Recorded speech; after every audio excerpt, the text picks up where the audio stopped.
Hello friends, welcome to tectonic ice academy. आज हम लोग नया टॉपिक देख रहे हैं, रसिया यूक्रेन के बारे में देख रहे हैं। तो मतलब अब समय बहुत कम बच गया है। आई होप कि आप लोग सब अपने अपने प्रिपरेशन में लगे हुए होंगे। मैं तो लगा हूँ ही और आप लोग भी लगे हुए होंगे। और आज जब मैं वीडियो रिकॉर्ड कर रहा हूँ तो आज 8 नवंबर है ना, वो तो 8 नवंबर है। तो देखा जाए तो इस महीना में भी देखा जाए तो अब 20-22 दिन बचा है और नेक्स्ट मंथ में आपको फिर 1 महीना बचा है। तो ओवरऑल देखा जाए तो 50 दिन के आसपास बचा है। 28 दिन पिछले महीना में और 22 दिन इसमें, है ना। एग्जैक्टली 50 दिन बचा है। 28 महीने और 28-22 तो होता है ना। 50 दिन बचा है गाइज। और बस 50-50 खेल जाना है। और मतलब हमेशा क्या मोटिवेट करे, हमेशा क्या मतलब एक ही बात करे, बस इतना है कि मतलब कि डेली डेली अच्छा करते जाना है, कुछ ना कुछ मतलब डेली बेस्ट करना है, अपना बेस्ट देने की कोशिश करना है। और जो बस एक ही चीज़ कहेंगे, जो छोटा छोटा चीज़ है ना, जो छोटा छोटा चीज़ है, कभी कभी ऐसा होता है, मेरे साथ भी ऐसा होता है, मतलब कि हर दिन कुछ ना कुछ तो चलता ही रहेगा। जैसे कि हो गया कि कभी खाना ज़्यादा खा लिए थोड़ा सा, या कभी मतलब किसी दोस्त से मिल गए तो फिर लगता है नहीं थोड़ा मतलब थोड़ा सा हो रहा है कि हाँ लेजी जैसा हो रहा है, मन थोड़ा लगता है आराम कर ले। तो वही है कि थोड़ा सा अपने आप को थोड़ा सा बना के रखिए इस बार। और जो प्रॉब्लम है, जहाँ प्रॉब्लम उस पर काम कीजिए। किसी को अगर लिखा नहीं रहा है, किसी को काम टाइम हो रहा है, किसी का हैंडराइटिंग बहुत ही ख़राब है, या किसी को याद करने का प्रॉब्लम है, या सब कुछ है तो बस रिवाइज कीजिए। और किसी को मैथ प्रॉब्लम हो रहा है, किसी का फर्स्ट टाइम प्रिपेयर कर रहे हैं तो ओवरऑल हर चीज़ देख के चलना पड़ेगा, टेस्ट भी थोड़ा थोड़ा मारना पड़ेगा। तो जहाँ जो प्रॉब्लम है उस पर काम कीजिए और जोशो जुनून के साथ लगे रहिए। बस ये 50 दिन अगर ये मतलब लग गए ना, 50 दिन अपना बेस्ट दे दिए ना, तो फिर समझिए कि ये कोई छीन नहीं सकता। होता है ना, शाहरुख खान बोलता है ना ये 50 मिनट है, ये 50 मिनट कितना मिनट रहता है गेम में। तो वही है, 50 दिन है, बस इसको दे दीजिए अपने आप को। उसके बाद जो भी है मस्ती करेंगे साथ में हम लोग।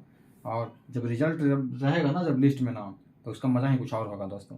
तो बस इस बार लगे रहिए और अब हिम्मत नहीं हारना है। छोटा छोटा चीज़ को, बस एक ही चीज़ है ना, छोटा छोटा चीज़ को, सर्दी खांसी बुखार, कोई दवा, कोई दोस्त, कोई खाना, एक्स्ट्रा खाना खा लिए ना खा लिए, पार्टी सार्टी, छोटा छोटा चीज़ है ना, उसको daily daily daily daily bed पे जाने से पहले ना, मैं तो यही कहूँगा, सवेरे जब पढ़ने बैठते हैं तो आप प्लान बनाइए। लंबा प्लान मत बनाइए कि हाँ 1 महीना का प्लान, 2 महीना का प्लान, 20 दिन का प्लान नहीं। सवेरे डेली पढ़ने से पहले बैठिए, आज हमको टारगेट क्या है, आज हमको ये 4 चीज़ कंप्लीट करना है, उसको टारगेट लीजिए और दिन भर उस पर दम जूट के दम लगिए कि ये टारगेट जो फिक्स किए हैं उसको दम तोड़ देना है मार करके दम। और शाम में बेड पर जाने से पहले देखिए कि तोड़े या टूट गए कहीं ऐसा तो नहीं हुआ कि कुछ करने में लगे रह गए। तो शाम में एनालाइज कीजिए बेड पे जाने से पहले, बीच में नहीं। शाम में बेड पे सो रहे हैं रात में जाकर के, रात में सोने से पहले एनालाइज कीजिए अच्छा आज का दिन कैसा रहा था, आज जो स्टार्टिंग में जो सोचे थे उसमें कुछ हुआ या गलती कहाँ गड़बड़ हो गया। और जो प्रॉब्लम पकड़ाता है कि हाँ यहाँ यहाँ दिक्कत है, कहाँ कहीं भी दिक्कत हो, या लेजी हो गए, या गर्लफ्रेंड के चक्कर में ज़्यादा टाइम वेस्ट हो गया, या कहीं दोस्त के साथ ज़्यादा टाइम वेस्ट कर दिया, मूवी देखने बैठ गया, यूट्यूब ज़्यादा टाइम वेस्ट करवा दिया, जो भी फैक्टर हो उसको कल के दिन ये नहीं होना चाहिए। फिर कल बेस्ट देने की कोशिश कीजिए, फिर फाइंड आउट कीजिए कि क्या प्रॉब्लम रह गया, वो नेक्स्ट डे नहीं होना चाहिए। इस तरह से कीजिएगा ना दोस्तों, तो 50 दिन में आई एम श्योर कि बहुत ज़्यादा आपको जो भी प्रॉब्लम होने से दूर हो जाएगा। तो ठीक है दोस्तों, देखते हैं आज देखते हैं रशिया यूक्रेन वार। तो एक्चुअली रशिया यूक्रेन वार हम एक्चुअली ये ना पोस्टपोन करते जा रहे थे, इसको टालते जा रहे थे, इसका जो हम लोग का जो कवर करना है, क्योंकि ये अभी ना ऑनगोइंग इशू है, अभी चल रहा है। तो ऐसा है ना कि ऑनगोइंग इशू है तो इसमें अभी बहुत सारा डेवलपमेंट आना बाकी है, इस कारण से इसको हम नहीं कवर कर रहे थे। लेकिन बहुत सारे लोगों को कमेंट आ रहा था, बहुत से लोग पूछ रहे थे कि आप इंपॉर्टेंट टॉपिक अभी करवाया नहीं है सर। तो मुझे लगा कि चलो ठीक है करवा देते हैं। और एएओ का एग्जाम में भी आ गया है, तो कोई और भी एग्जाम आ सकता है जिसमें कि ये पूछ ले। अब बीपीएससी में तो श्योर की पूछेगा ही, मतलब 90% चांस है कि ये आएगा, या तो ये पूछ ले, नहीं तो श्रीलंका क्राइसिस पूछ ले, और नहीं तो इंडिया के नेबरिंग कंट्री में जितना भी क्राइसिस चल रहा है सबका वो पूछ ले, और नहीं तो ताइवान का इशू वगैरह पूछ ले। पूछेगा ही पूछेगा, 4-5 क्वेश्चन फिक्स है, उसमें से 1-2 क्वेश्चन तो आना ही आना है, उसमें से ये हिट लिस्ट पे है। तो देखते हैं दोस्तों, फिर जैसा जैसा डेवलपमेंट आएगा आप लोग इसमें खुद ऐड कर लीजिएगा, नहीं तो एग्जाम के पहले अगर टाइम मिलेगा हमें, अगर टाइम परमिट करेगा मेरा, अगर टाइम रहेगा तो मैं इसमें कुछ जो भी एडिशन होगा ना मैं दे दूंगा। जब मैं नोट्स अपना ऐड करूंगा तो मैं फिर बता दूंगा एक वीडियो में सारा कुछ। तो देखते हैं, जैसे हमेशा की तरह इसको देखेंगे, इंट्रो देखेंगे, मतलब कि क्या कॉन्फ्लिक्ट, क्या रीजन था उसमें, geopolitical reason, economic reason, cultural reason, जो भी था। रिस्पॉन्स, वर्ल्ड का रिस्पॉन्स कैसा रहा है, माने वर्ल्ड का जो भी कंट्री है कैसे रिस्पॉन्ड किया है इसको, वेस्टर्न कंट्री, चाइना, इंडिया कैसे रिस्पॉन्ड किया है इसको। उसके बाद चैलेंजेज, ये क्या क्या चैलेंजेज पोज करता है इंडिया को और वर्ल्ड को। ग्लोबल सप्लाई चेन, ये क्वेश्चन आया था मिस्टर बीपीएससी के पीटी सॉरी एएओ का मेंस में आया था कि ग्लोबल सप्लाई चेन को कैसे अफेक्ट करता है। तो इसमें नॉर्मल जो नहीं अगर पढ़ेगा ना तो बस एक ही 2 पॉइंट सोचेगा, यहाँ पे 5-6 पॉइंट लिख सकते हैं, इसको डाइवर्स में, इसको फिर अलग इसके अंदर में पॉइंट आएगा फिर तो कर सकते हैं। अपॉर्चुनिटी इंडिया के लिए क्या है, हर जगह जहाँ जहाँ लॉस होता है, जहाँ गेन भी होता है कुछ ना कुछ, तो इंडिया के लिए क्या अपॉर्चुनिटी है और उसमें क्या वे फॉरवर्ड हम लिख सकते हैं, क्या अग्रीमेंट वगैरह है, क्या कैसे होगा देखते हैं। तो इंट्रो में थोड़ा सा बस ये शॉर्ट रखे हैं कि ये बता दीजिए कि स्टार्ट हुआ है 24 फरवरी 2022 को स्टार्ट हुआ है ना, स्टार्ट हुआ है। उसके बाद क्या हुआ ना कि अभी तक यूक्रेन से टोटल 11.4 मिलियन जो है ना पीपल माइग्रेट कर चुके हैं। मैंने कितना इसका कैसा जो वार है ना, इसका इंटेंसिटी इससे मालूम चलता है ना कि कितने लोग प्रॉब्लम फेस कर रहे हैं जो ऑलरेडी माइग्रेट कर चुके हैं, और भी लोग होंगे जो वहां पे स्ट्रगल कर रहे हैं, बट 11.4 मिलियन मैंने समझ रहे हो 110 लाख 1 करोड़ 10 लाख 114 हाँ 1 करोड़ 10 लाख 1 करोड़ 14 लाख सॉरी 1 करोड़ 14 लाख 10 लाख बोल रहे हैं 1 करोड़ 14 लाख इतना लोग माइग्रेट कर चुके हैं ऑलरेडी यूक्रेन से। और उसके बाद रशिया पर बहुत ज्यादा सैंक्शन लग चुका है, रशिया पे इतना सैंक्शन लग चुका है ना जितना कि अभी वर्ल्ड पे किसी कंट्री पे उतना सैंक्शन नहीं है। इवन कोरिया पे, इवन जो नॉर्थ कोरिया है उसमें भी उतना सैंक्शन नहीं है जितना सैंक्शन इस पे भी लगा हुआ है। उसके बाद अभी रशिया क्या किया है ना, कोई डोनबास रीजन है ना, जो डोनबास रीजन है जिसमें दोनों आता है, दोनेस्क और लुहांस्क दोनों आता है। यूक्रेन का मैप देखेंगे ना तो ये यूक्रेन का मैप है, दिख रहा होगा, ये ऐसे आ रहा,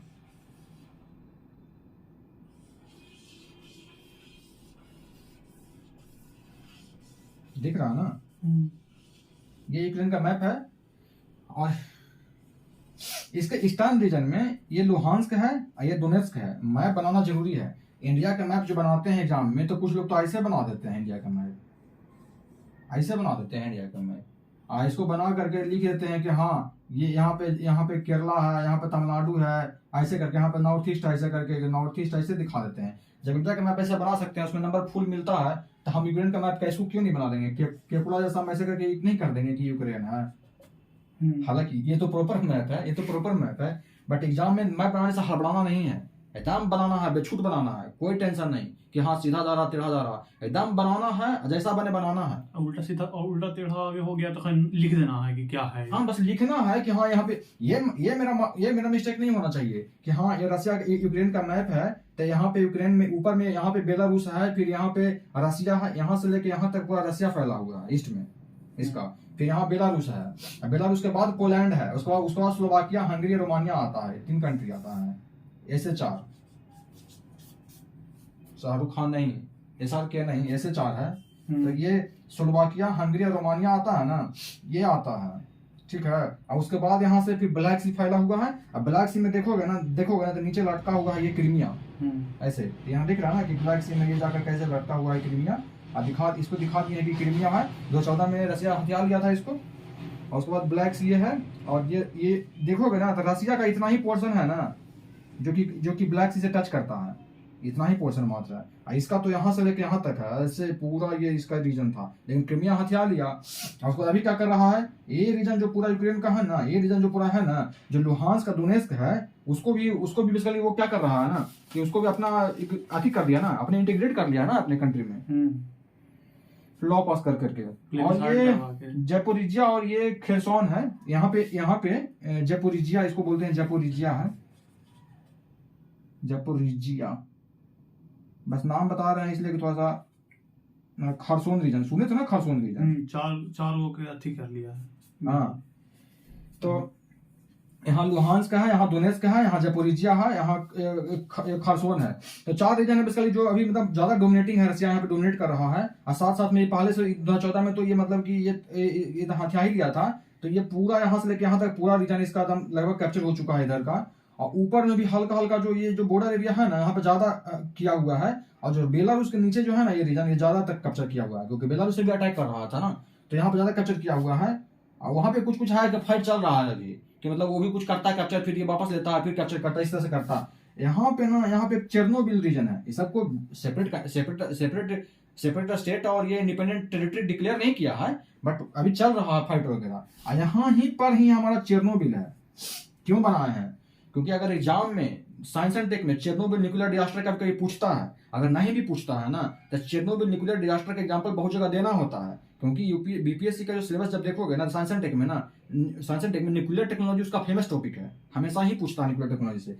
तो या तो पूछ लेगा चेरनोबिल का न्यूक्लियर डिजास्टर, या पूछ लेगा फुकुशिमा जापान वाला न्यूक्लियर डिजास्टर। अगर नहीं पूछता है तो जहां पे पूछ लेगा कि सीधे न्यूक्लियर डिजास्टर से क्या हानि हो सकता है, क्या लॉस हो सकता है, वहां पे एग्जांपल हम दे देंगे खट से कि चेरनोबिल का न्यूक्लियर डिजास्टर 1986 में हुआ है और फुकुशिमा का 2011 में हुआ। ये मोस्ट इंपोर्टेंट है, क्योंकि ये सबसे भयानक डिजास्टर था पूरे वर्ल्ड में। अभी तक इतना डिजास्टर हुआ है ना, उसमें ये दोनों ही है जो कि पूरा वर्ल्ड का सबसे खतरनाक डिजास्टर रहा है। इसमें कि पूरा मतलब कि जो न्यूक्लियर डिजास्टर का जो कोर होता है ना, वही ब्लास्ट कर दिया, अब पूरा दम आग फैलते रह गया। इसमें चेरनोबिल में 7 दिन तक लगातार आग लगता रह गया था। उसका जो कोर होता है ना, और उसका लगातार मतलब 7 दिन तक आग लगते रह गया था, सोचो 7-8 दिन तक, और उसमें से जितना भी रेडिएशन है निकलते रह गया था। इतना खतरनाक था ये चेरनोबिल वाला। उसके बाद फुकुशिमा में हुआ 2011 में, ये 1986 में हुआ था। बस ये ड्रॉप कर दिया क्योंकि दिमाग में रहेगा, ठीक है ना, धीरे धीरे करके ही तो डेटा दिमाग में आएगा ना, एक जगह तो अलग से पढ़ने बैठेंगे तो याद करना पड़ेगा फिर, तो ये हो जाएगा ना। स्लोवाकिया, हंगरी, रोमानिया, ये सब हो जाएगा, ये सब रीजन दिखा दोगे। अब अगर मान लिया कि हमको चेरनोबिल डिजास्टर पूछता है या नहीं पूछता, एग्जांपल देते हैं, तो खट से मैप नहीं बना देंगे, दिखा देंगे ना किस नॉर्थ में है। अगर नहीं पता है कि नॉर्थ के साउथ के ईस्ट के वेस्ट नहीं पता था तो बनाने में दिक्कत हो जाएगा। हमको पता है कि बेलारूस के आसपास ही है, बेलारूस से बहुत क्लोज है, मतलब हमको 15-20 किलोमीटर के आसपास में होगा, रेंज में होगा। क्योंकि जब चेरनोबिल डिजास्टर हुआ था ना, तब बेलारूस को बहुत ज्यादा लॉस हुआ था, बहुत ज्यादा हार्म हुआ था वहां पे बेलारूस में भी। तो ये मैप याद रहेगा तो समझ में आ जाएगा ना किसका नॉर्थ में यहाँ पे है कहीं, ये हो जाएगा। उसके बाद मतलब कि रसिया डोनबास रीजन, डोनेट्स्क और लुहांस्क को बेसिकली अपने आप में इंटीग्रेट कर लिया है, ठीक है ना, डोनबास रीजन को। और उसके बाद क्या हुआ ना कि रसिया कहता है ना कि वॉर क्यों कर रहा है रसिया जो है, रसिया ये सब क्यों कर रहा है। रसिया को बोलता है ना कि इसको हमको डीमिलिटराइज करना है, ठीक है, और डीनाजीफाई करना है यूक्रेन को, डीनाजीफाई करना। डीनाजीफाई मतलब क्या होता है, जो नाजी विचारधारा का जो वहां पे लोग है, जो कि बोलता है कि हमारा रेस सुपीरियर है। नाजीजम क्या है, नाजीजम जर्मनी का जो हिटलर का जो नाजी था, वो क्या बोलता है कि हमारा रेस सुपीरियर है, बाकी रेस है ना इन्फीरियर है। तो वो बेसिकली दूसरे को ना सप्रेस करना चाहते हैं, उसका रिसोर्स छीनना चाहते हैं। तो ये रसिया का ये कहना है कि यूक्रेन वाले जो है नाजी विचारधारा है उससे प्रभावित हैं, और वो हम लोग को है ना कि हम लोग का रिसोर्स छीनना चाहते हैं, हम लोग पे मतलब कि शोषण करना चाहते हैं। ये मतलब कि उसका मेन अथी है। ये बोल रहा है कि हम इसको डीनाजीफाई करेंगे, डीमिलिटराइज करेंगे, ये इसका मेन अथी है। क्यों कर रहा है ऐसा, जो अभी तो यूनाइटेड नेशन में एक अथी भी लाया था, रिजोल्यूशन भी लाया था डीनाजीजम के अथी में, पास भी करवा दिया। हाँ, पास भी करवा, बहुत लोग सपोर्ट भी किए हैं। तो जो अलग पॉलिटिक्स है, ग्लोबल पॉलिटिक्स वो अलग लेवल में है। फिर उसके बाद रसिया क्या किया ना कि Russia violated Helsinki agreement of 1975। Actually क्या था ना कि 1975 में क्या हुआ था कि बहुत सारे कंट्री मिल करके एक एग्रीमेंट साइन किए थे यूरोप के बारे में। उसमें क्या था, रसिया, कनाडा, यूएसए और यूरोप के बहुत सारे नेशन बेसिकली रसिया यूएसए मिल गए। तो जो दूसरे में 2 पोल थे, इंपोर्टेंट पोल, रसिया यूक्रेन जो सुपर पावर, वो मिल गए, रसिया यूएसए, और उसमें कनाडा भी मिल गया था, और यूरोपियन नेशन का जो बहुत सा कंट्री था ना, वो मिल करके एक हेलसिंकी एग्रीमेंट साइन किए थे, ठीक है।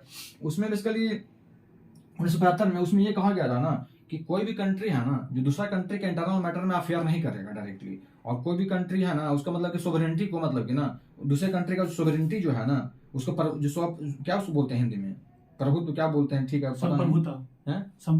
संप्रभुता को मतलब कि हार्म नहीं करेगा। उसमें मतलब कि ऐसा नहीं कि सैनिक भेज दिए उसको बॉर्डर पे मतलब कि अटैक कर दिए, वो सब नहीं करना है। और जो है ना मतलब ह्यूमन ग्राउंड पे सब कुछ करना है, ह्यूमैनिटी को प्रमोट करना है, ये सब इसमें कहा गया था। लेकिन चूंकि रसिया अटैक किया, यूक्रेन को अटैक किया टेरिटरी में जाकर के, तो हेलसिंकी एग्रीमेंट 1975 का वायलेशन है। तो ये सब एग्रीमेंट जब डालेंगे ना क्वेश्चन में, जब इंट्रोडक्शन में सब एग्रीमेंट डालेंगे ना, तो लगेगा ना कि हाँ मतलब कि नॉलेज है बंदे को, क्योंकि मेन बता रहा है कि रसिया क्यों अटैक किया, डीमिलिटराइज करने के लिए और डीनाजीफाई करने के लिए। किस एग्रीमेंट को वायलेट किया है, हेलसिंकी एग्रीमेंट को वायलेट किया है, इसमें यूएस भी पार्टी था, कब स्टार्ट हुआ, कितना अफेक्ट हुआ रसिया पे सैंक्शन के कारण, यूक्रेन पे माइग्रेशन के कारण। तो एक ओवरऑल व्यू मिल रहा है यहाँ से, ठीक है ना।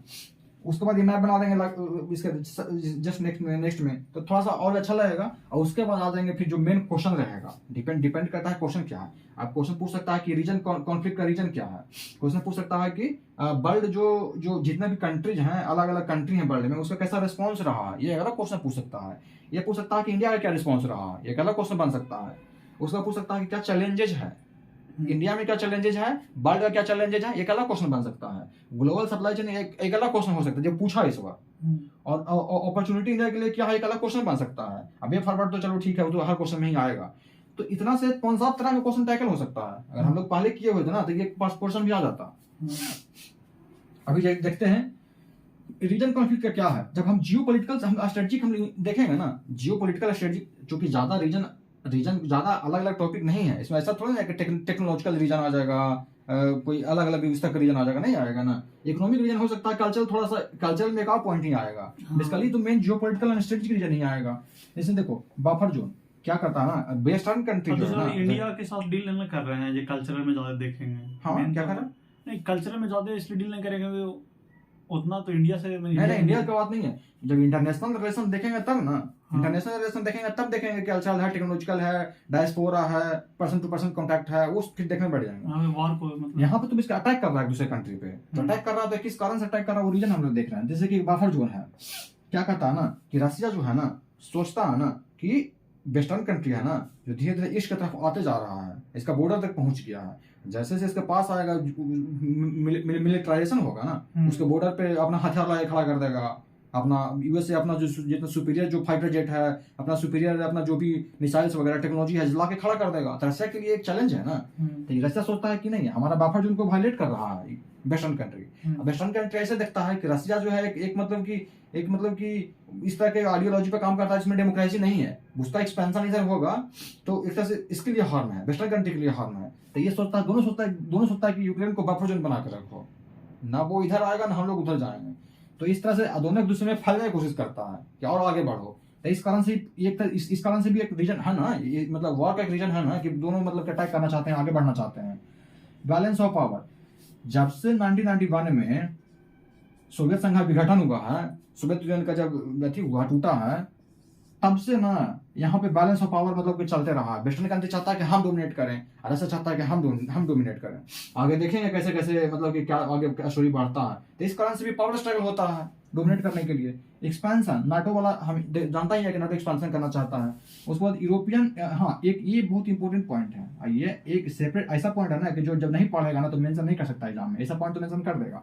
यूरो मैदान मूवमेंट क्या हुआ था ना कि जैसे ही यहाँ पे पावर स्ट्रगल चल रहा था वेस्ट का और रशिया का, तो 2013 में क्या होता है ना, 2013 में कि 2013 से पहले भी मतलब 2013 में देखता है ना रशिया कि जो ये यूक्रेन है ना धीरे धीरे इसके हाथ से निकलता जा रहा है और धीरे धीरे यूरोपियन यूनियन की तरफ ये मूव करता जा रहा है, उसके पास जाता जा रहा है। तो इसको तो दिक्कत होगा ही। क्या किया ना, अपना एक पपेट टाइप का था, या रशिया को जो सपोर्टर था उसका वहाँ का उसका चीफ हेड बना दिया वहाँ का, ठीक है ना, वहाँ का प्रेसिडेंट बना दिया। नाम था विक्टर यानुकोविच, इसको बना दिया वहाँ का प्रेसिडेंट बना दिया। ये क्या किया ना, ये सपोर्ट करता था रशिया को, बोला ना कि हमको यूक्रेन को यूरेशियन इकोनॉमिक यूनियन है ना उसमें हमको शामिल करना है। यूरेशियन इकोनॉमिक यूनियन जो बेसिकली रशिया का एक ब्लॉक है, इकोनॉमिक ब्लॉक है रशिया का, जिसमें कि ट्रेड वगैरह, फ्री ट्रेड वगैरह एग्रीमेंट वगैरह उस लोग साइन करते हैं, लोग साथ में कोऑपरेट करते हैं इकोनॉमी में। तो ये बेसिकली रशिया का ही पपेट था, ये कहोगे रशिया का सपोर्टर था ये वहाँ का जो प्रेसिडेंट विक्टर यानुकोविच। वो बोला कि हमको यूरेशियन इकोनॉमिक यूनियन में हमको ज्वाइन करना है। लेकिन वहाँ के जनता लोग इतना ज्यादा मास लेवल में प्रोटेस्ट किए ना कि वहाँ के कीव वगैरह जो कैपिटल है यूक्रेन का, वहाँ का एक बहुत बड़ा मैदान है, बहुत बड़ा फील्ड है, वहाँ पे आकर के एकदम हजारों में लोग आ गए, एकदम पूरा एकदम अधिक टाइप का करने लगे, पूरा प्रोटेस्ट करने लगे, दंगा टाइप का हो गया वहाँ पे पूरा। और मतलब कि उसको इतना तक हो गया ना कि वहाँ 2014 में फरवरी में जो विक्टर यानुकोविच था ना उसको छोड़ के भागना पड़ गया, रशिया छोड़ के भागना पड़ गया उसको। रशिया इसको शरण दिया, फिर असाइलम दिया, रशिया में भाग गया ये। फिर जब इसे खिसिया गया रशिया से तो पूरा चिढ़ गया कि मतलब कि हमारा सपोर्टर था उसको ऐसे इतना गंदा तरीके से भगा दिया है। 2014 में अटैक कर दिया, क्रीमिया को हथियार लिया। आप सोचो, इससे समझ में नहीं आया ये लोग को, इस बार फिर से ये लोग को चुगली हो रहा था, फिर से उंगली किया रशिया को। अभी नाटो में शामिल होने जा रहा था, यूरोपियन यूनियन का साइन कर रहा है कि हम मेंबर बनेंगे, तो लो भुग तो फिर से इस बार फिर से अटैक किया। अभी तो लुहांस्क का दोनेत्स्क दोनों को हथियार कर लिया, डिक्लेयर कर दिया इंडिपेंडेंट टेरिटरी। चारों कर दिया है कि लुहांस्क, डोनेट्स्क, ज़पोरिज़िया और खर्सन चारों किया है क्या? चारों कर दिया है। लेकिन अभी तो देखें दो ही दिखा रहा है। ठीक है, चेक कर लीजिएगा दोस्तों आप लोग, मैं अपडेट कर दूंगा इसको। लेकिन ऐसे दो का तो कंफर्म है, लुहांस्क का दोनेत्स्क का, इसका तो पता नहीं, श्योर नहीं है। तुम कह रहा तुम चेक करना पड़ेगा हमको, तुम कहीं देखा है? ऐसे ही कहीं बोल दोगे कुछ भी या हल्ला करने लगोगे, ठीक है हम चलो अभी अभी अभी क्यों देखने बैठ रहा, टाइम पास कर रहा है फालतू का, पढ़ो ना जी, पढ़ना जहाँ पे मेन फोकस है वो फोकस है नहीं, ऐसे थोड़ा थोड़ा चीज लेके बैठे रहना। इसको तो कमेंट में अपडेट कर देंगे अगर ये चीज है तो, उसमें क्या है। हाँ 2 घंटे हम पढ़े हैं, जो हम पढ़े हैं बता रहे हैं, वहां से उसको किया है। और उसके बाद ये तो ये मूवमेंट था ना एक तरह से। अब मैदान बोल रहे हैं क्योंकि मैदान में बेसिकली फील्ड में मूवमेंट था, तो इसको बोलते हैं यूरो मैदान मूवमेंट, समझ में आ गया ना। ये 2013 में ये सब हुआ था, 14 में क्रीमिया को कैसे कैसे किया, तो ये सब एक रीजन था कि मतलब कि अब यूरो मैदान मूवमेंट हुआ था, तो उसके कारण से क्या हुआ कि मतलब कि वहाँ का जो प्रेसिडेंट था, तो उसको मतलब कि वहां से मतलब भागना पड़ेगा छोड़ करके, और उससे फिर रसिया अटैक किया क्रीमिया पे, ठीक है ना। तो मतलब कि अब जैसे कि सेपरेटिस्ट मूवमेंट चल रहा है वहाँ पे सेपरेटिस्ट मूवमेंट चल रहा है, तो सेपरेटिस्ट मूवमेंट चल रहा है तो क्या है, माने कि स्ट्रगल तो होगा ही ना। वहाँ पे कुछ लोग होंगे जैसे कि जो इसका जो ईस्टर्न वाला रीजन है, जो लुहांस्क दोनेत्स्क जापोरिजिया खार्किव वाला रीजन है, यहाँ पे कुछ लोग होंगे जो रशियन बोलते हैं, रशिया का सपोर्टर है, और कुछ लोग ऐसे हैं जो यूक्रेन का सपोर्टर है, तो स्ट्रगल तो चलेगा ना वहाँ पे, रीजन तो टेंशन होगा ना, तो टेंशन होगा तो कॉन्फ्लिक्ट तो आएगा ना। तो ये सब रीजन है, बफर जोन के कारण हो रहा है, बैलेंस ऑफ पावर के कारण हो रहा है, नाटो एक्सपेंशन कर रहा है, और यूरो मैदान मूवमेंट है, इसका इफेक्ट अभी भी दिखता है। मतलब ये बता दिए यहाँ पे कि मतलब ध्यान में रहना चाहिए कि यूरो मैदान मूवमेंट कैसे था, कैसे यूरो मैदान मूवमेंट के कारण क्रीमिया आया, और कैसे उसी के लीडिंग के कारण मतलब अभी तक ये हो रहा है, ठीक है ना। सेपरेटिस्ट मूवमेंट हो गया, सब हो गया। इकोनॉमी में देखोगे तो इकोनॉमी कुछ ऐसा नहीं है कि रसिया सिर्फ हथियाना चाहता है, उसके पीछे रीजन भी तो है ना, क्योंकि रसिया के बाद ये सेकंड लार्जेस्ट कंट्री है रसिया के बाद, अगर सोवियत यूनियन में देखेंगे तो सोवियत यूनियन में रसिया के बाद सेकंड लार्जेस्ट है। इसका टेरिटरी तो हर कंट्री तो चाहता है ना कि दूसरा का टेरिटरी हथियार, चाइना कैसे चाहता है इंडिया का टेरिटरी हथियाना चाहता है, उस प्रकार से इसका भी तो रसिया का भी तो ये है। तो ये हो गया ब्रेड बास्केट, इसको यूरोप का ब्रेड बास्केट बोलते हैं इसको यहाँ पे बहुत ज्यादा मतलब कि व्हीट का प्रोडक्शन होता है, तो रसिया चाहेगा ही कि इतना ज्यादा एग्रीकल्चर मतलब कि अधिक डोमिनेटिंग कंट्री है जहाँ बहुत ज्यादा प्रोडक्शन होता है, चाहेगा कि इस रीजन को हमारे पास रहे। तब वो हो गया ब्लैक सी का कंट्रोल। अब देखो यहाँ से अगर यूक्रेन अगर नाटो के पास चला जाएगा तो ये सब यहाँ पे भी नाटो का सैनिक वगैरह आ जाएगा ना यहाँ पे भी, तो ब्लैक सी में भी डोमिनेट कर जाएगा नाटो। जब ब्लैक सी में डोमिनेट कर जाएगा नाटो, तो फिर क्या होगा, रसिया का कहीं निकलने का कहीं ऑप्शन ही नहीं बचेगा। रसिया निकाल सकता है कहाँ से, जब देखोगे मैप बनाओगे ना, तो देखोगे कि यहाँ पे मतलब बाल्टिक सी है, तो बाल्टिक सी से रसिया आ सकता है, जहाँ से नॉर्थ स्ट्रीम 2 का पार करता है। अब बाल्टिक सी में भी प्रॉब्लम क्या है कि यहाँ पे नॉर्वे, स्वीडन, फिनलैंड है, यहाँ पे है, तो ये सब अति कहीं है, यूरोपियन यूनियन कहीं कंट्री एक तरह से है, तो यहाँ से भी रसिया, यहाँ से यूएस उसको ब्लॉक कर देगा। ऊपर से निकलेगा कहाँ, आर्कटिक से कहाँ निकलेगा रसिया, तो इधर निकलने का कहीं उसको ऑप्शन ही नहीं बचेगा अगर ब्लैक सी चला गया तो। इसलिए ब्लैक सी में वो डोमिनेट करना चाह रहा है, ठीक है ना, ब्लैक सी में कंट्रोल करना चाह रहा है, और ब्लैक सी की इकोनॉमी को भी कंट्रोल करना चाहता है। अगर इसको ब्लॉक कर देगा रसिया को, तो यहाँ से ट्रेड कैसे कर पाएगा, तो ये एक रीजन है।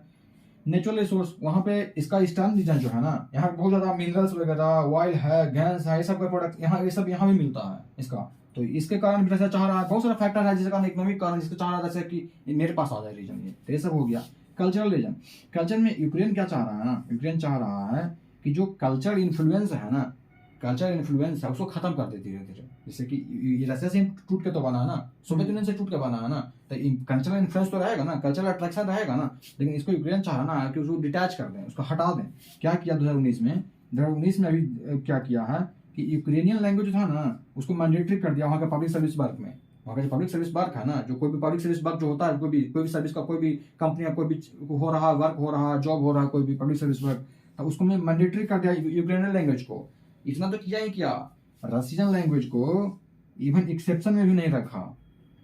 सोचो, माने कि जो रशियन स्पीकिंग है तो उसके लिए तो कोई है ही नहीं, अगर रशियन स्पीकिंग है यूक्रेन नहीं जानता है, यूक्रेनियन लैंग्वेज नहीं जानता है, तो उसके लिए तो कोई ऑप्शन ही नहीं बचा, या तो सीखो नहीं तो भागो यहाँ से, वैसा वाला बात हो गया। तो ये तो वही वाली बात हो गया ना कि मतलब कि टेंशन जान के मोल ले रहा है। हाँ। तो ये कल्चरल रीजन है जिसके कारण से ये हुआ है, अटैक हुआ है। जैसे इंडिया में कहते हैं कि तमिलियन लैंग्वेज के माथी नहीं करे तो अलग हो जाएगा वो तमिलनाडु। आएगा, आवाज आएगा ना। ये तो जब किताब से जब ऐसे ही जब अपने दिमाग से सोच के लिखने लगोगे एग्जाम में, पहले से प्रिपरेशन रहेगा ना, तो ये सब एंगल नहीं आएगा, कल्चरल एंगल आ ही नहीं सकता है। कल्चर ऐसा चीज है ना जहाँ पे लोग कोऑपरेट करते हैं, जहाँ पे साथ आते हैं। कल्चर के कारण कहीं वॉर हुआ है ऐसा बहुत कम होता है, तो यहाँ पे मतलब कि एक एग्जाम्पल फिट बैठता है जो बेस्ट एग्जाम्पल है। उसी प्रकार से रिस्पॉन्स देखते हैं, वर्ल्ड के लीडर कैसे कैसे रिस्पॉन्ड किए हैं, तो जैसे वेस्टर्न कंट्री का रिस्पॉन्स कैसा रहा, सैंक्शन लगाया है। सैंक्शन में क्या क्या आया, जैसे में कि स्विफ्ट का सैंक्शन आ गया। स्विफ्ट क्या होता है, society for world wide inter bank financial telecommunication. Society for world wide inter bank financial telecommunication. Basically कुछ नहीं है, एक जितना भी वर्ल्ड है ना, वर्ल्ड में जितना भी बैंक है ना, सबको एक मैसेजिंग प्लेटफॉर्म है जिससे लिंक करके रखता है, ताकि उसको मतलब कि जितना भी मैसेजिंग हो रहा है ना ट्रांजैक्शन से, उसका प्रूफ हो सके और सिक्योर रह सके। ये स्विफ्ट है। स्विफ्ट से भी बैन कर दिया है रिसेंट बैंक को, जितना सारा रशिया का जितना बैंक है उसको स्विफ्ट से बैन कर दिया है, तो उसको ट्रांजैक्शन में प्रॉब्लम हो रहा है। उसके बाद मिलिट्री का, और क्या वेस्टर्न कंट्री का रिस्पॉन्स क्या रहा, उसको मिलिट्री हार्डवेयर प्रोवाइड करा रहा है, कैश भी प्रोवाइड करा रहा है। कहीं नहीं, अभी तो न्यूज में तो आ तो रहा था कि 12-16 बिलियन डॉलर दे चुका है, मतलब यूएस दे चुका है इसको, इस पे खर्च कर चुका है। तो ये मतलब कि कैश ही तो दे रहा है ना। उसके बाद डिप्लोमेटिक सपोर्ट भी दे रहा है। वेस्टर्न का कैसा रिस्पॉन्स रहा है, तो पहले तो सैंक्शन लगाया, मिलिट्री हार्डवेयर, कैश दे रहा, डिप्लोमेटिक सपोर्ट दे रहा है। रिजोल्यूशन में जितना भी रिजोल्यूशन हुआ यूनाइटेड नेशन जनरल असेंबली का, यूनाइटेड नेशन सिक्योरिटी काउंसिल का, या इंटरनेशनल एटॉमिक एनर्जी एजेंसी का, जितना भी सब रिजोल्यूशन हुआ है उस पर सपोर्ट किया है, इसको यूक्रेन को सपोर्ट किया है। उसके बाद क्या किया है, अदर कंट्री पे प्रेशर भी बनाया है कि तुम यूक्रेन का सपोर्ट करो। इंडिया पे कितना प्रेशर आया कि तुम सपोर्ट करो। तो ये सब किया है, सब रेस्पॉन्स रहा है इसका।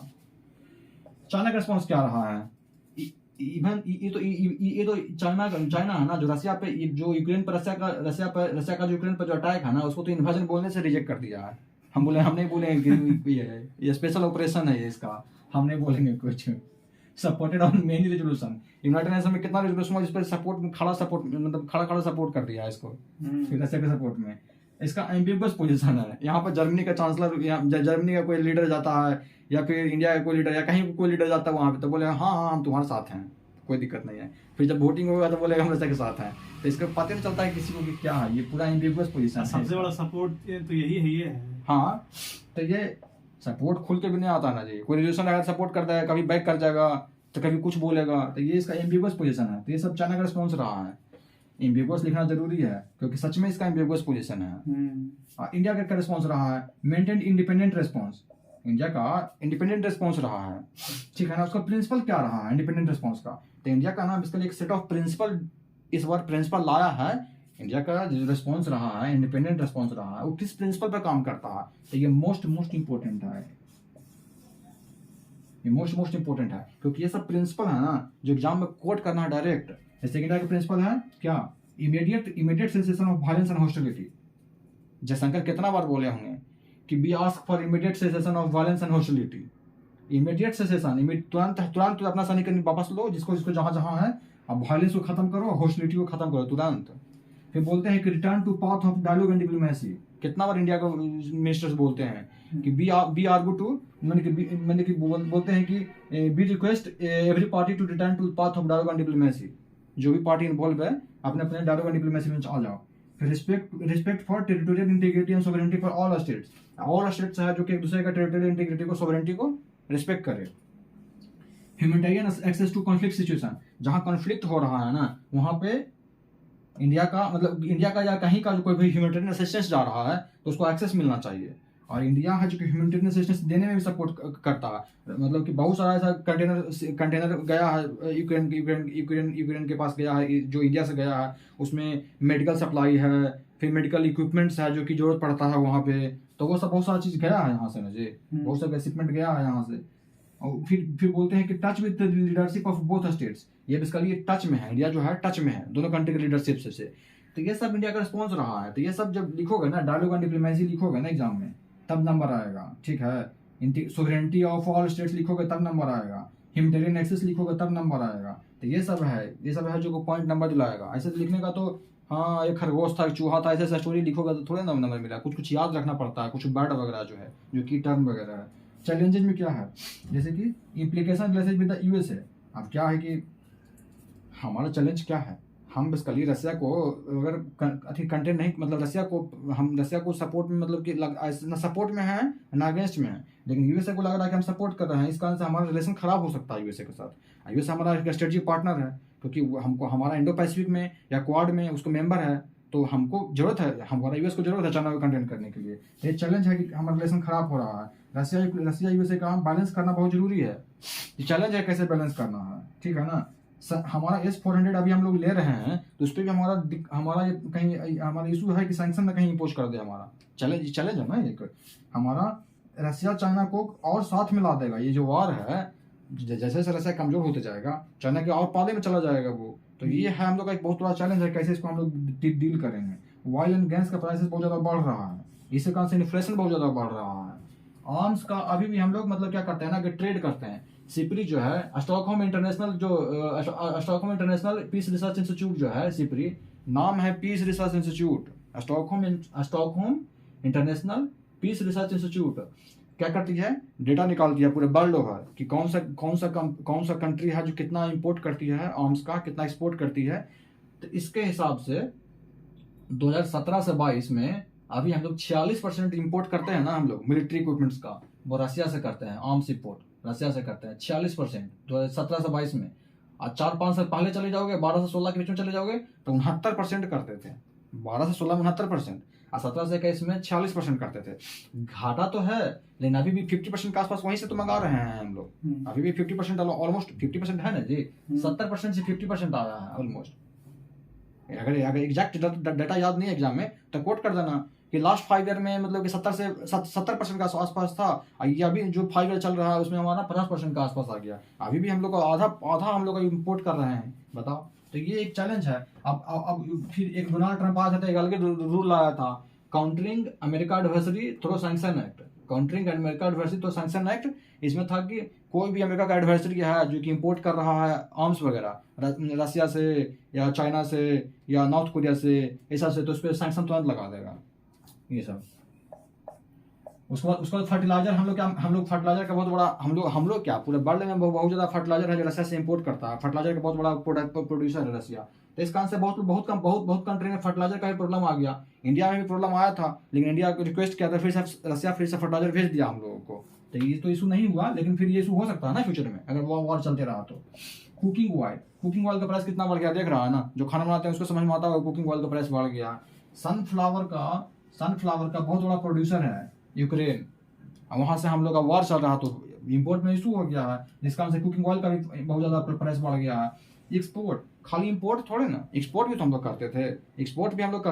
यूक्रेन को, रसिया को देखोगे ना तो फार्मास्यूटिकल्स और मेडिकल इक्विपमेंट्स और बहुत सारा और भी प्रोडक्ट्स था जो कि हम लोग एक्सपोर्ट करते थे, जैसे कि स्टील एक्सपोर्ट करते थे और भी बहुत सारा चीज़ है। तो वो सब चीज़ एक्सपोर्ट में तो धीरे धीरे कम हो गया, वॉर हो रहा है। तो इन्वेस्टमेंट हमारा रसिया का नॉर्थ ईस्ट रीजन जो है, रसिया का जो ईस्टर्न रीजन है और रसिया का जो वहाँ का जो पेट्रोलियम वगैरह में जो हमारा इन्वेस्टमेंट है, इन्वेस्ट कर रहे हैं हम तो $1 बिलियन वहाँ पे। तो इन्वेस्टमेंट भी तो ज़्यादा दिन तक वॉर रहेगा तो इन्वेस्टमेंट भी तो हमारा आ जाएगा, खतरे में आ जाएगा ना।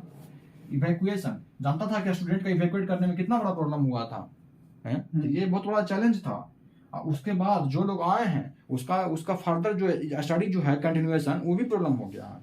सुप्रीम कोर्ट बोल रही है कि गवर्नमेंट को तो आप कुछ कीजिए, और गवर्नमेंट बोल रहा है कि हम कैसे कुछ करें। ये लोग का नंबर कम आया था नीट में, तभी तो ये लोग भाग के गए थे विदेश पढ़ने के लिए। और जो लोग नीट में ज़्यादा नंबर आया उसको हम नहीं देंगे सीट, ये लोग को सीट दे देंगे।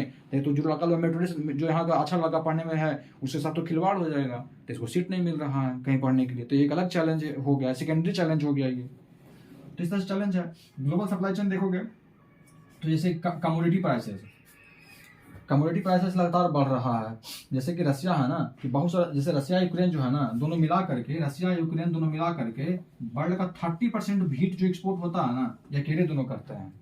सोचो अब इतना जब करेंगे तो प्राइस तो बढ़ना ही है ना।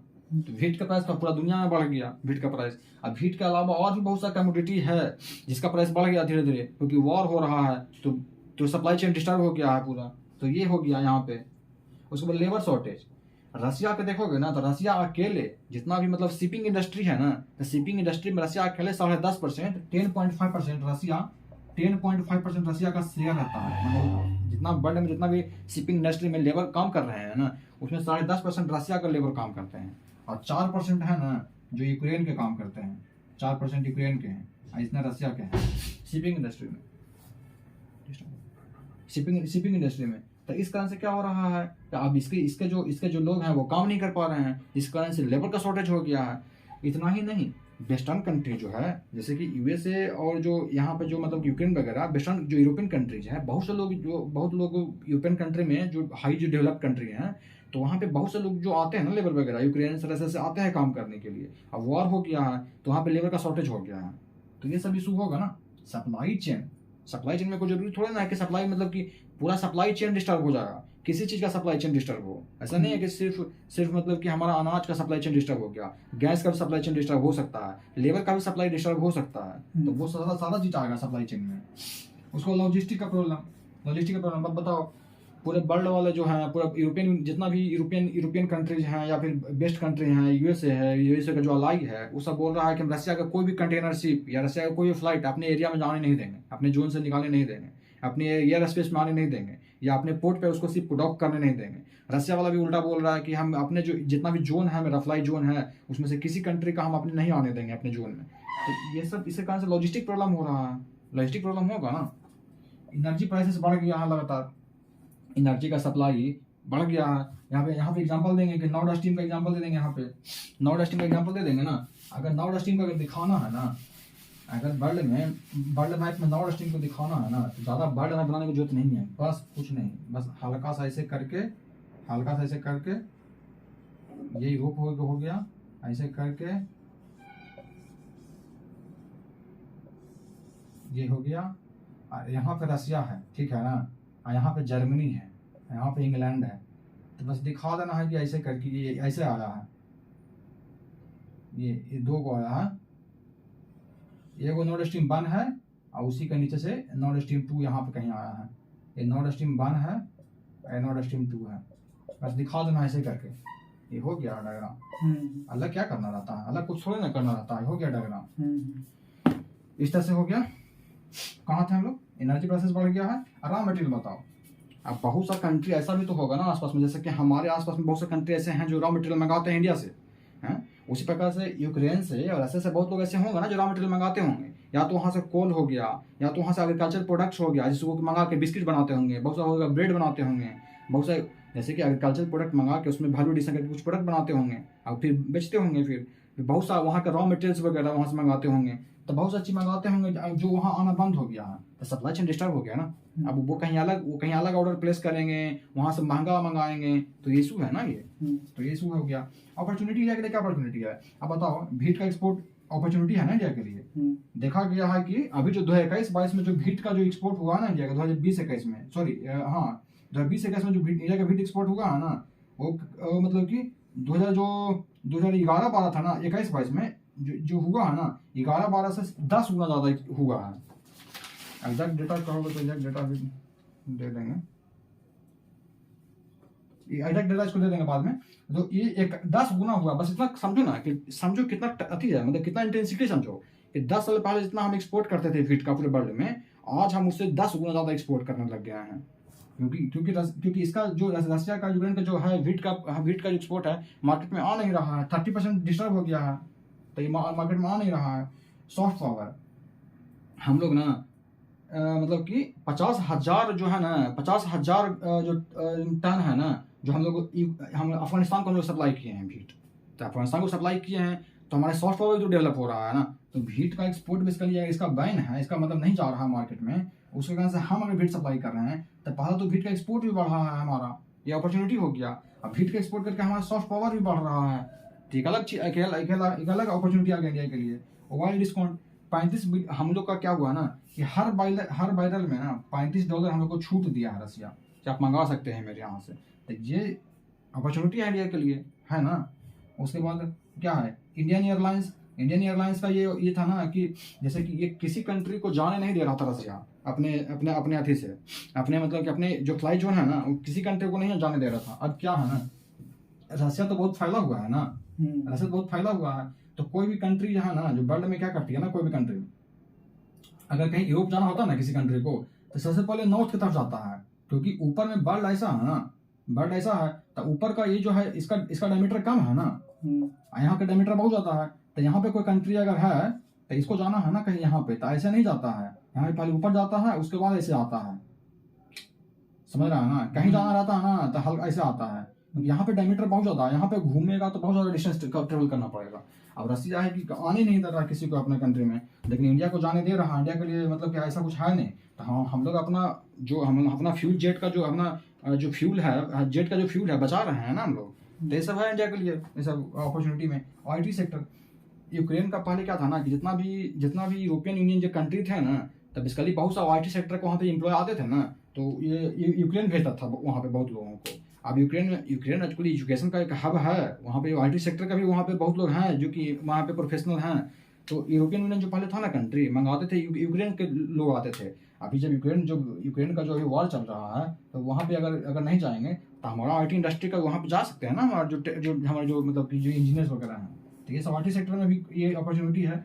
अब हम लोग का अपॉर्चुनिटी ये क्या है कि हम लोग फिर से अपना असर्ट कर सकते हैं, नॉन अलाइनमेंट मूवमेंट वाला जो हम लोग का जो आइडियोलॉजी था ना, उसको हम लोग असर्ट कर सकते हैं। इसका ये प्रूफ है कि मतलब जब देखो इंडिया सच में किसी के अगेंस्ट में नहीं है। अगर हमारा बूचा किलिंग का जब बात आया तो वहाँ पे इंडिया कंडेम किया है कि हाँ बूचा में किलिंग हुआ है, इसको हम कंडेम करते हैं।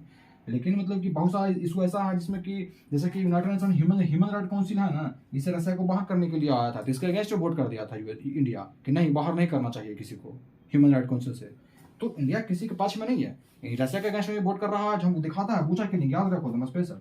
और ह्यूमन राइट काउंसिल में इसके US के अगेंस्ट वोट कर दिया। तो ये मतलब कि ऐसा नहीं है कि बैलेंस ऑफ पावर, मतलब बैलेंस लेकर चल रहा है अपना जियो पॉलिटिक्स को। उसके बाद साइड ऑफ पीस, इंडिया बोलता है ना, हमेशा बोलता है कि we are not in the side of any country, we are in the side of peace, peace के साइड में है। तो ये टर्म याद रखना है इसको।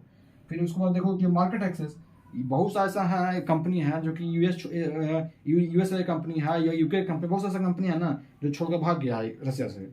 तो वहाँ पे एक तरह से मार्केट एक्सेस करने का एक बहुत बड़ा अपॉर्चुनिटी है, जहाँ अपना मार्केट एक्सेस करके इन्वेस्टमेंट करके अपना बिजनेस ग्रो कर सकता है इंडिया का।